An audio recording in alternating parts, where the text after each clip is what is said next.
Querido, abram comigo no Evangelho segundo Lucas, no capítulo de número 5, os versículos que vão do 30 ao 39. Serão apenas 9 versículos para falar conosco nessa noite, mas que falemos pouco e Deus fale muito, né, meus irmãos? Nós estamos num tempo de muito barulho. Falar menos e deixar Deus falar mais. Esse vai ser o segredo que vai curar o nosso coração. A voz maravilhosa do Senhor. Lucas capítulo 5, versículo do 30 ao 39. Passadas estas coisas, saindo viu um publicano chamado Levi, assentado na coletoria, e disse-lhe: segue-me. Ele se levantou e, deixando tudo, o seguiu. Então lhe ofereceu Levi um grande banquete em sua casa, e numerosos publicanos e outros estavam com eles à mesa. Os fariseus e seus escribas murmuravam contra os discípulos de Jesus, perguntando: por que comeis e bebeis com os publicanos e pecadores? Respondeu-lhes Jesus: os sãos não precisam de médico, e sim os doentes. Não vim chamar justos, e sim pecadores ao arrependimento.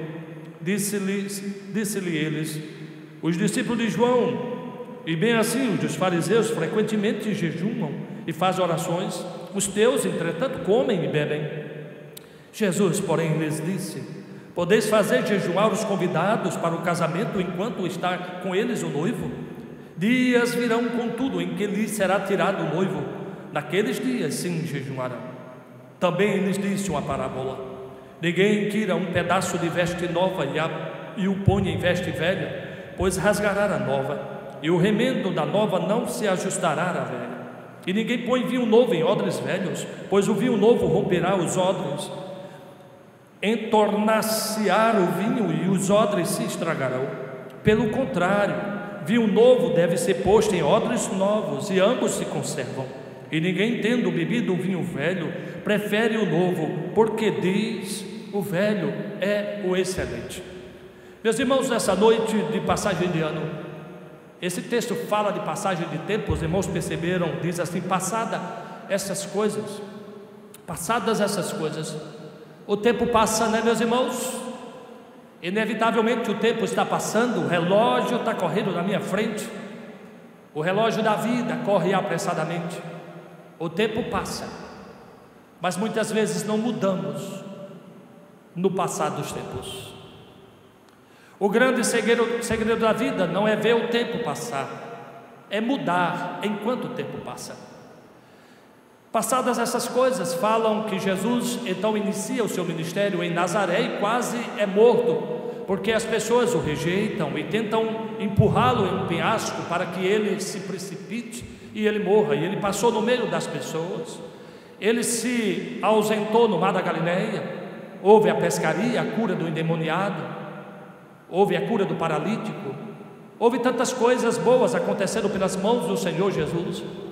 Mas as pessoas, em vez de aproveitar as coisas boas feitas pelo Mestre, escolhe as coisas piores e o questiona seus discípulos pelas suas tradições, pelos seus preconceitos, e essas pessoas não mostram nenhuma mudança. Por isso precisavam de arrependimento. Por isso, meus amados irmãos, 2 grupos de pessoas são vistas em meio à igreja do Senhor. Jesus viu pessoas como ovelhas que não têm pastor, mas viu pessoas também que não querem pastor.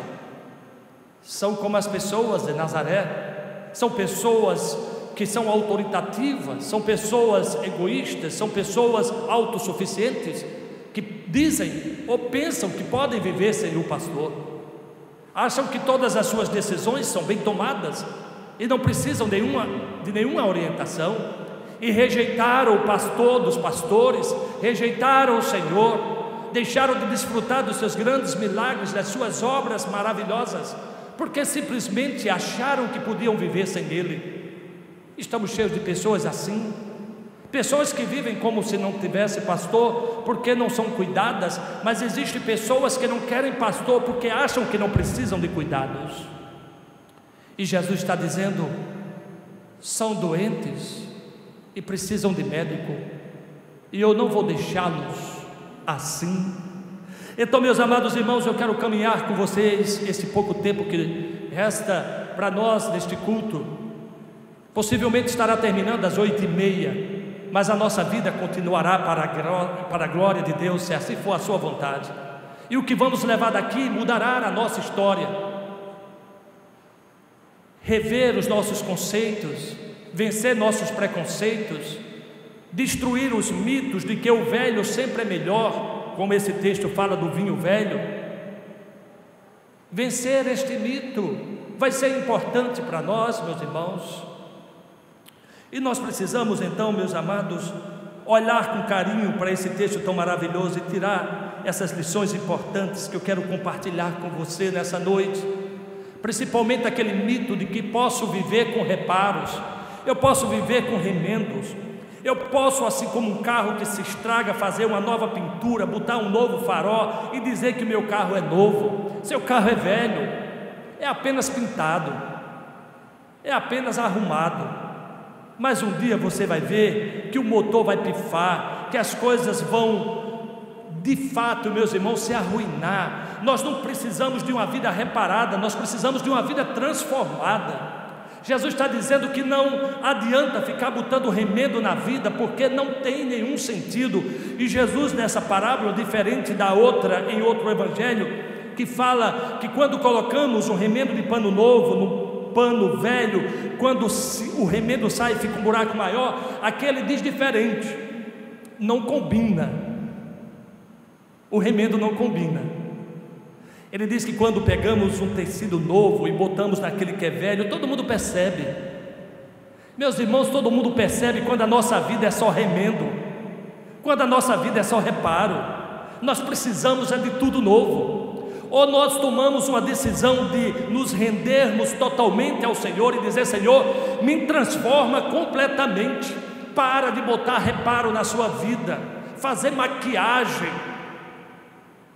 Era prática dos fariseus. O túmulo brilhava por fora, mas por dentro era podre e só havia mau cheiro. Precisamos de fato, no ano que vem, meus irmãos, ter uma vida transformada e não uma vida reparada. Eu espero que compreendamos isso, meus irmãos, porque fará toda a diferença.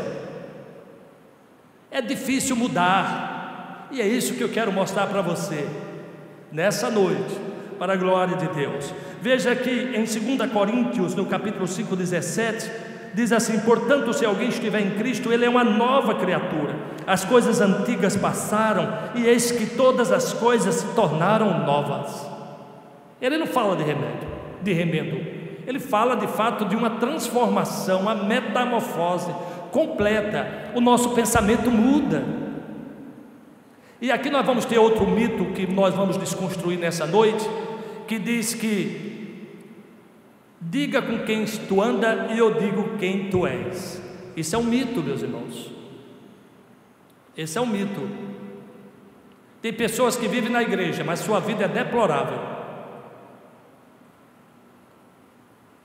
Esse é um mito. Os fariseus, eles tinham maior cuidado de não sentar com pessoas que eles consideravam pecadoras. Os publicanos, os pecadores. Então sentar com eles numa mesa era revelar que você também era um pecador. Será? Meus irmãos, nós precisamos de fato rever muitos conceitos. Se queremos de fato pensar com a mente de Jesus e ser uma pessoa completamente transformada para a glória de Deus, trazendo primeiramente nesse renovo, uma qualidade de vida melhor. Jesus disse: eu vim para que tenhas vida e as tenha em abundância.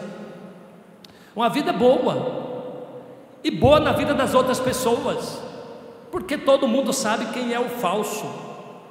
Não conseguimos esconder por muito tempo, logo se revela. Ele também diz: eis que faço nova todas as coisas. E acrescentou: escreve, porque estas palavras são fiéis e verdadeiras. Apocalipse 21:15. Então, meus amados irmãos, veja, porque a mudança é tão difícil. Você está pronto para a mudança do novo? Sabe que ela é desconfortável, saiba que ela é desconfortável. Você tem medo de mudar, você vai estar apegado às suas tradições, assim como essas pessoas, as tradições judaicas do seu tempo. E quando pensamos em mudança, você vai resistir a elas, mesmo que seja para melhor. Mesmo que seja para melhor. Imagine que você chega em casa e diz: olha, hoje eu decidi, fala para os seus pais, que entreguei a minha vida a Jesus. Eu quero que Ele cuide da minha vida. Eu quero ter projetos para o futuro que glorifique o nome do Senhor Jesus. Eu não quero ser igual à multidão. Eu não quero ser igual a todo mundo. Eu quero ser uma pessoa diferenciada. Eu quero ser uma pessoa que tem coragem de ser diferente para fazer a diferença. Isso tudo é uma mudança maravilhosa, mas as pessoas não vão ver assim, porque eles têm medo da mudança. Eles têm muito medo disso, meus irmãos. Eles, os fariseus, estavam certos. Realmente há um medo da mudança. E nesse contexto da parábola nós vemos que aqui há mudanças significativas, porque há mudanças nos relacionamentos. Você convive com pessoas que os outros diziam que você não devia conviver. Você come coisas com pessoas que as pessoas dizem que você não deveria fazer. Há toda uma mudança contextual, e que Levi agora começa a demonstrar quando Jesus disse: vem e segue-me. E ele passa a seguir. Levi é Mateus, é o evangelista Mateus. Ele era um coletor de imposto, e Jesus o chama e ele decide segui-lo. Imediatamente ele começa a mostrar a transformação de vida. Ele prepara um banquete, ele pega do seu dinheiro e ele faz uma festa para acolher as pessoas. Mas em vez disso ser recebido com alegria, os fariseus e publicanos, os fariseus e escribas, vão naquele lugar para criticá-los. Em vez de eles estarem ali celebrando a conversão de Mateus, eles estão criticando. Eles estão ali criando um mito de que, de fato, ele não pode, e nem Jesus, nem seus discípulos, nem Mateus, receber aquelas pessoas. Jesus vai explicar que eu posso sim estar com pessoas, mas eu devo estar com essas pessoas na condição de médico. Está aqui o Lohan, que é médico. O médico, ele atende pessoas doentes, mas não significa que ele vai adoecer. Ele está ali para curar a pessoa. Quando eu me sento com a pessoa que não ainda teve um encontro com Jesus, eu estou lá não para ser transformado por ele, mas eu estou ali para transformá-lo pelo poder do Evangelho. Veja que havia, meus irmãos, havia entre a palavra de Deus o conceito de que aquele que era levita, aquele que era sacerdote, ele não podia tocar no morto, porque eles acreditavam que a morte passava para eles. E Jesus toca no esquife e a vida passa para o morto e ele levanta. Então é mito de que o mal sempre é maior do que a cura. Eu sei que inevitavelmente, pensando naturalmente, deduzimos sempre essas coisas. Por exemplo, você tem um saco de laranjas boas, bota uma laranja podre. É natural que a laranja podre danifique todas as laranjas boas, e não as boas deixarem a podre boa novamente. É certo que Jesus diz que a mosca pode estragar um unguento. Ele está falando nesses contextos do poder do mal, mas nós devemos compreender que o mal não é maior do que o poder de Jesus. Jesus, ele vence o mal. Nós podemos transformar pessoas através de vidas transformadas. Sabe, meus irmãos, qual é a grande dificuldade de você transformar pessoas? É porque você ainda não é uma vida transformada. Quando nós experimentamos a transformação real de Jesus, nós agora temos a autoridade de transformar pessoas. A verdade é que nem sempre, e nós pegamos exatamente esses exemplos de pessoas que não têm vida transformadas, tentando transformar pessoas com vidas estragadas. Transforma os dois estragados. Veja, você tira um pedaço do seu vestido novo para botar no seu vestido velho. Estragou o seu vestido novo porque ficou um buraco, e no vestido velho ficou um conserto, todo mundo vendo. E Jesus disse: ninguém faz isso, não vale a pena, não resolve o problema. Então nós precisamos de fato, meus irmãos, de tudo novo, vidas novas, transformando pessoas em outras vidas novas também. Eu espero que esse entendimento nos leve a um ano maravilhoso de 2025, meus irmãos, de pessoas que aprenderam, através de Jesus, a fazer a diferença através de vidas diferentes. Respondeu-lhe Jesus: os sãos não precisam de médico, e sim os doentes. Não vim chamar justo, e sim pecadores ao arrependimento. Observe, meus irmãos, como ele organiza esse texto. Ele está dizendo assim, através de uma rejeição: são os sãos. Os sãos não precisam de médicos, são os doentes. Eu não vim chamar a justo, e sim pecadores. Então, sim os doentes, sim os pecadores. Sim os doentes, sim os pecadores. Jesus fala dois sim: sim aos doentes e sim aos pecadores. Se eu me acho totalmente saudável, eu não preciso de Jesus. Mas se eu, de fato, sinceramente, olhar para dentro de mim e ver que há dentro de mim coisas terríveis que precisam ser mudadas, desesperadamente eu procuro Jesus e digo: Senhor, conserta o meu coração. Há algo errado no meu coração, eu tenho sentimentos terríveis, eu tenho ira, eu tenho raiz de amargura, eu desejo mal para as pessoas, tem algo errado dentro de mim, Senhor, eu preciso do Senhor. E só o Senhor pode mudar. O que vai mudar o ano de 2025 não é o calendário, mas a minha vida.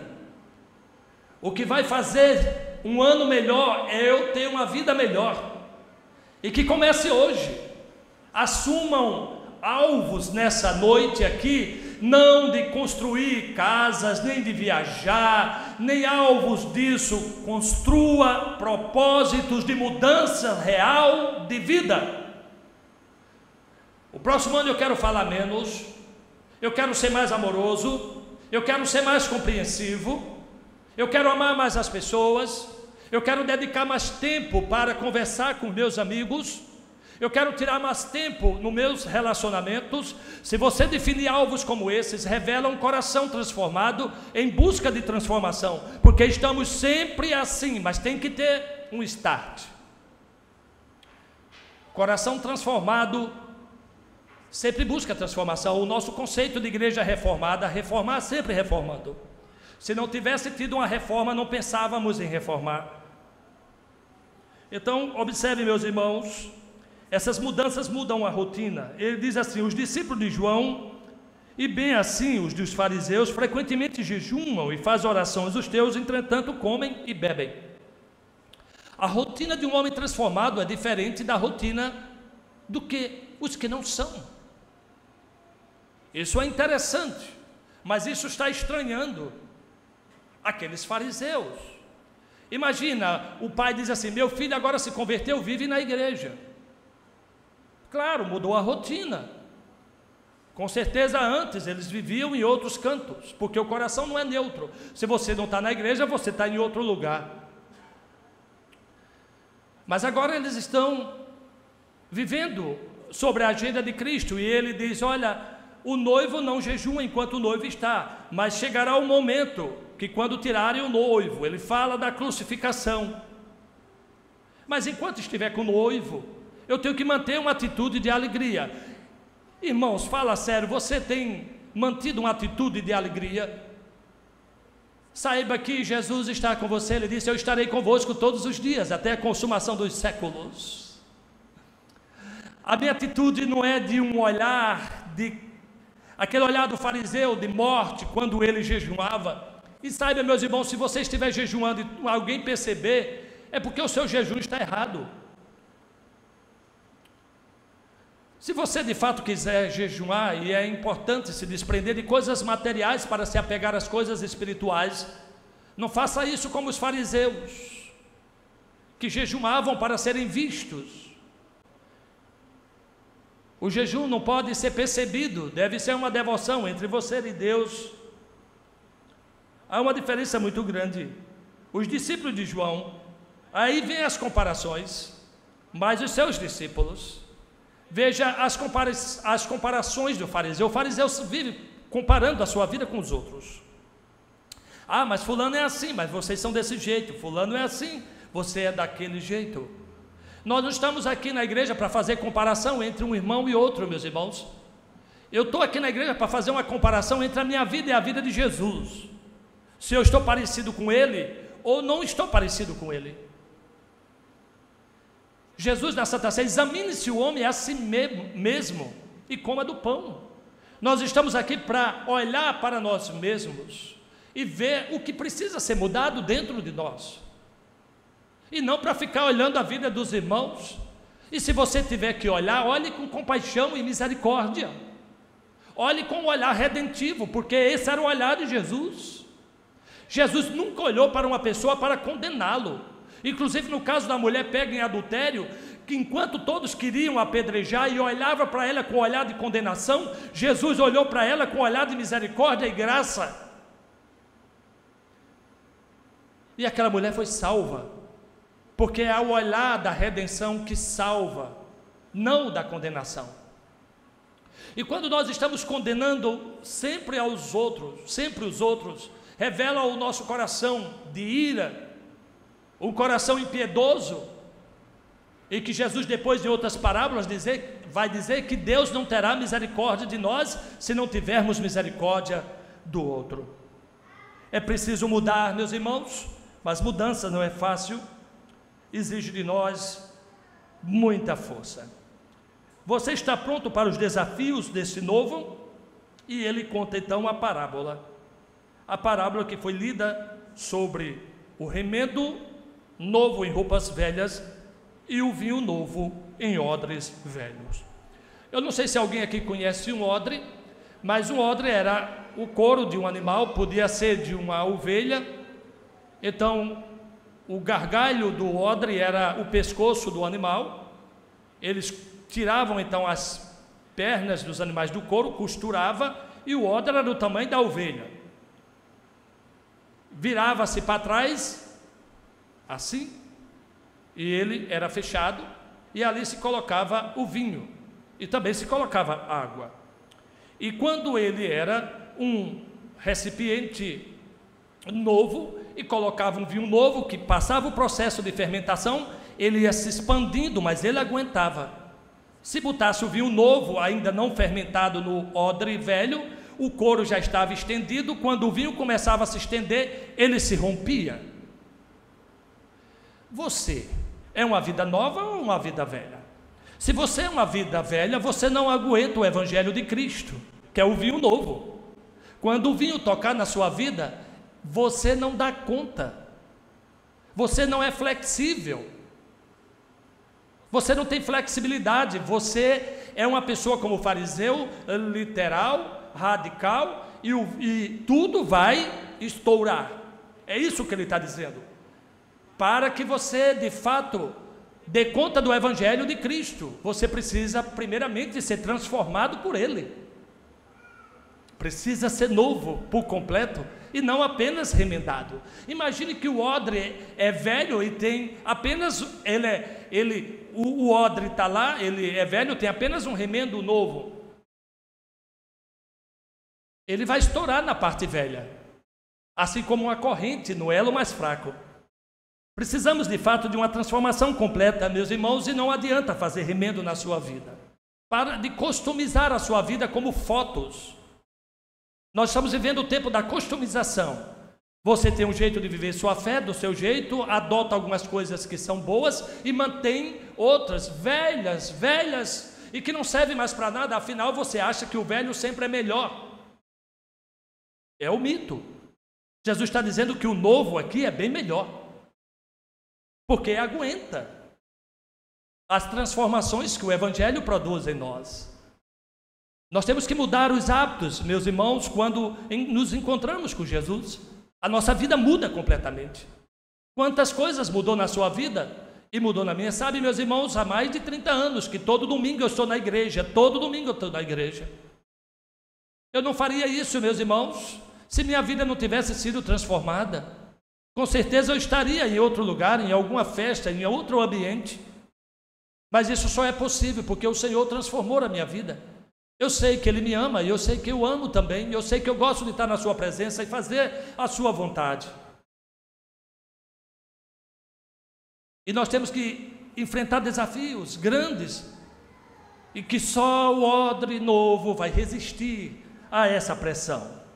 Eu quero terminar, meus irmãos, falando então desse fim, quando ele trata dessa questão da escolha do novo, ou você continua escolhendo o velho. Ninguém, tendo bebido vinho velho, prefere o novo. O velho é excelente. Observe essas palavras. As pessoas que se acostumaram com o velho sempre dizem que o velho é melhor. E se acostumam. E quando você chega com o novo, ele diz que não é bom. As novidades não são bem-vindas. Afinal, se acostumaram com o velho. Ele diz assim: ninguém, tendo bebido vinho velho, prefere o novo. Agora imagine a sua vida velha, que você se acostumou com ela. E tudo que se falar de novo do Evangelho, você diz: não, eu prefiro ficar com a minha tradição, eu prefiro ficar com aquilo que eu aprendi. Isso é melhor, porque eu me acostumei com isso. Sabe, meus irmãos, antes de ter uma transformação por Cristo, nós já estamos contaminados por este mundo. E lembre-se, mesmo o povo saindo do Egito, sendo liberto pelo poder do Senhor, desejavam cebolas. Cebolas. Você deixar Jesus por uma cebola? Mas saiba, meus irmãos, você será capaz de fazer isso, se a sua vida não for completamente restaurada. Sabe, Jacó conseguiu comprar de Esaú o direito de primogenitura pelo um prato de sopa de lentilha. Saiba que você será capaz de vender a sua felicidade pelo um prato de lentilha. Sabe, as jovens que têm todo o potencial ainda na vida, os jovens que estão aqui presentes, vocês têm algo que eu não tenho e outros que têm mais idade do que eu não tenho. Você pode não ter o carro que eu tenho, ele ali na frente, mas saiba que você tem muita mais riqueza do que eu. Você tem o tempo. E se você tiver paciência e sabedoria para usá-lo, você não terá só um carro, você terá 2, você terá 3, você terá tudo aquilo que o Senhor colocou no seu coração através do trabalho de suas mãos, porque você tem o tempo. Não há algo mais precioso do que o tempo, mas ele precisa ser bem aproveitado. Bem aproveitado. Você pode desperdiçar esse tempo vendendo pelo um prato de lentilha. E eu preguei sobre o prato de lentilha. Uma irmã chegou para mim e disse: pastor, você já comeu lentilha? Eu disse: para falar a verdade, não, minha irmã, mas deve ser algo tremendo, porque alguém vender o direito de primogenitura, que era a herança de porção dobrada, deve ser algo fantástico. Ela disse: vou fazer uma sopa para o senhor. Foi atrás da lentilha, fez. Meus irmãos, fiquei decepcionado. Fiquei decepcionado mesmo. Mas o Silvio, que é paulistano, ama a lentilha. Ele ama a lentilha, mas a vantagem é que ele ama a massa mais do que a lentilha. Meus irmãos, quando amamos a lentilha mais do que as coisas que devemos amar, nós estamos em apuros. A lentilha no nosso tempo pode ser uma jovem bonita, pode ser um jovem bonito, pode ser uma sedução deste mundo que passa na nossa frente e tira de fato de nós a nossa felicidade. E saiba que Esaú chorou com lágrimas pedindo a sua herança de volta, e a Bíblia diz que não lhe foi dado. E quando seu pai abençoou Jacó e não abençoou Esaú. Não havia mais como voltar atrás, meus irmãos. Jovens que engravidam antes do tempo, sem casar, nunca mais serão mãe como deveriam ser. Há pessoas que sofrem, meus irmãos, querendo que o tempo volte atrás e não tem como voltar. Essas pessoas se acostumaram com essas coisas e acham bons e não querem as coisas novas que Jesus tem reservado para nós. O vinho novo que Deus tem para nós, só pode ser dado a odres novos. A questão é: você é um odre velho ou um odre novo? Se você é um odre novo, Jesus está pronto para enchê-lo deste vinho maravilhoso. E você, flexível ainda, irá dar conta de todas as implicações dessa vida nova que Cristo tem para cada um de nós. Vida nova no ano novo é o que eu desejo para todos vocês. Uma vida nova no ano novo será algo extraordinário na vida de cada um de nós. Mas um ano novo numa vida velha será apenas a mesma coisa de antes. Não mudará nada. Deixa eu terminar com umas aplicações boas para vocês desse texto. Disse Jesus a Mateus, chamado Levi: vem e segue-me. Ele deixou tudo para trás e seguiu. O que você tem que deixar para trás hoje para seguir a Jesus? Você precisa deixar. Nunca seguimos Jesus sem deixar alguém para trás, ou alguma coisa que amamos. No versículo 28 e 29, então ele deixou tudo para trás, deu uma grande ceia, o exemplo de doar e de se alegrar, porque Deus ama quem dá com alegria. Mateus, ele queria não só deixar, mas celebrar, para deixar bem claro que a sua escolha lhe trouxe muita alegria e muita felicidade. No versículo de número 30, os fariseus então murmuravam: por quê? E Jesus então explica essa passagem de uma forma extraordinária. Eles precisam de mim. Não sou eu que preciso deles. São os doentes que precisam de médicos. Eles estão precisando de mim. Versículo 33, os discípulos de João muitas vezes jejumam, porém os teus não é preciso apegar-se ao antigo só pelo fato de ser antigo. O antigo precisa ser certo para nos apegarmos a ele. Nem sempre as tradições são as melhores. Muitas delas são terríveis. Tradições horríveis que podemos herdar dos nossos pais. Porque não falar aqui no Nordeste que toda família tem que ter uma menina solteira que não case para cuidar dos pais. Eu tive um tio que tinha vontade de casar, construiu uma casa. Eu contei isso lá na Filadélfia, os irmãos estavam lá. Ele construiu uma casa, viu meu irmão Luiz Mar? Construiu a casa, tinha dinheiro. Mas sabe por que ele não casou, meus irmãos? Porque não tinha coragem. Não tinha coragem de assumir um compromisso de casamento. Não foi educado para os pais para ser homem. E ele está velhinho. Os pais já morreram. E ele está sozinho. Você sabe, meus irmãos, você sabe o que é que a Bíblia diz que a alegria dos avós, dos pais é que seus filhos casem, tenham filhos e os netos coroem ao redor dele. Essa alegria, ela é tremenda, ela é maravilhosa. E no versículo 39, ninguém quer vinho novo. Por natureza, a gente só gosta das coisas velhas.